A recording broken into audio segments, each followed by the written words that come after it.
ഇന്ന് ഞാനിവിടെ ഉണ്ടാക്കുന്നത് 5 മിനിറ്റിൽ എങ്ങനെ നമുക്കൊരു ബ്രെഡ് പുഡിംഗ് തയ്യാറാക്കാം, അതും മഗ്ഗിൽ മൈക്രോവേവ് ഉപയോഗിച്ചിട്ട് എന്നുള്ളതാണ് ഞാനിന്നിവിടെ കാണിക്കുന്നത്.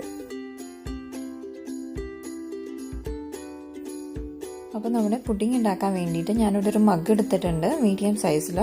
ഇനി ഞാനിവിടെ ഒരു ബ്രെഡിൻ്റെ സ്ലൈസ് എടുത്തിട്ടുണ്ട്. ആ സ്ലൈസിന് ഞാനിവിടെ നല്ലോണം ഒന്ന് ബട്ടർ വെച്ചിട്ട് തേച്ച് കൊടുക്കുകയാണ്.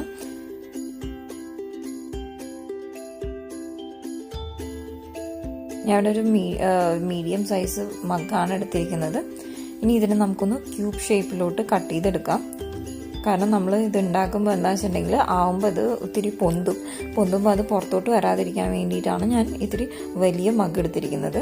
ഇനി ഇത് ഇട്ട് കൊടുത്തതിന് ശേഷം നിങ്ങൾക്ക് വേണമെങ്കിൽ മിഡിലിൽ എന്തെങ്കിലും റീസൺസോ മുന്തിരിങ്ങയോ അല്ലെങ്കിൽ ചോക്ലേറ്റ് ചിപ്സോ ചേർത്ത് കൊടുക്കാവുന്നതാണ്. ഞാനിവിടെ ചോക്ലേറ്റ് ചിപ്സാണ് ചേർത്ത് കൊടുക്കുന്നത്.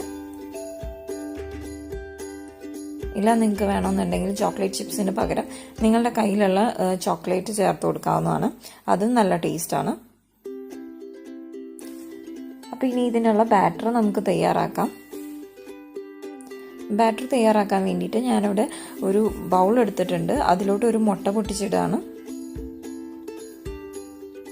ഇനി അതിനൊന്ന് നമുക്ക് നല്ലോണം ഒന്ന് മിക്സ് ചെയ്തെടുക്കാം. ഞാൻ ഇവിടെ ഒരു ഫോർക്ക് വെച്ചിട്ട് മിക്സ് ചെയ്തെടുക്കാം. ഇത് വളരെ പെട്ടെന്ന് തന്നെ 5 മിനിറ്റിലും തന്നെ നമ്മൾക്ക് മഗ് പുഡിംഗ് റെഡി ആവുന്നതാണ്. ഇനി ഇതിലോട്ട് ഞാൻ 2 സ്പൂൺ പഞ്ചസാര ഇട്ട് കൊടുക്കുന്നതാണ്.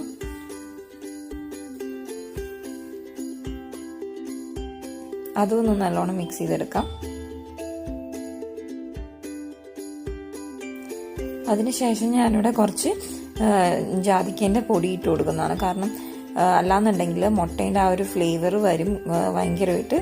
അപ്പോൾ ഈ ജാതിക്കേൻ്റെ പൊടി ഇട്ട് കൊടുക്കുകയാണെങ്കിൽ ആ ഫ്ലേവർ കുറച്ചൊന്ന് ഇതായിട്ടിരിക്കാൻ വേണ്ടിയിട്ടാണ്. അതുപോലെ തന്നെ നിങ്ങൾക്ക് ഈ ജാതിക്കേൻ്റെ പൊടി ഇഷ്ടമില്ല എന്നുണ്ടെങ്കിൽ നിങ്ങൾക്ക് വേണമെന്നുണ്ടെങ്കിൽ വാനില എക്സ്ട്രാക്റ്റ് ചേർത്ത് കൊടുക്കാവുന്നതാണ്. അതിനുശേഷം ഞാനിവിടെ 1/4 കപ്പ് പാലും ഒഴിച്ചു കൊടുക്കുകയാണ് ഇതിലോട്ട്. ഇനി അതും ഒന്ന് നല്ലോണം മിക്സ് ചെയ്തിട്ട് നമുക്കിതെല്ലാം കൂടി ഈ കപ്പിലോട്ട് ഒഴിച്ചു കൊടുക്കാം. ഇനി ഞാനൊരു ഫോർക്ക് ഉപയോഗിച്ചിട്ട് ജസ്റ്റ് ഒന്ന് ഇതെല്ലാം ആ ബാറ്ററിലൊന്ന് മുക്കിയെടുക്കുന്നതാണ്. ഇനി നമുക്ക് ഇത് മൈക്രോവേവ് ചെയ്യാം. അപ്പോൾ ഇത് കണ്ടോ, നല്ലോണം പൊന്തി വന്നിട്ടുണ്ട്. ഞാൻ ഇത്തിരി വലിയ കപ്പ് എടുത്തുകൊണ്ട് ഇത് പുറത്തോട്ട് വരുന്നില്ല. ഇല്ലാന്നുണ്ടെങ്കിൽ അത് പുറത്തോട്ട് വരുന്നതാണ്. അപ്പോൾ നിങ്ങളെല്ലാവരും ട്രൈ ചെയ്ത് നോക്കുക. അതിനുശേഷം ഞാനിതിൻ്റെ മുകളിൽ കുറച്ച് ചോക്ലേറ്റ് സിറപ്പ് ഒഴിച്ചു. വളരെ ടേസ്റ്റി ആയിട്ടുള്ള പുഡിംഗ് റെഡിയായി.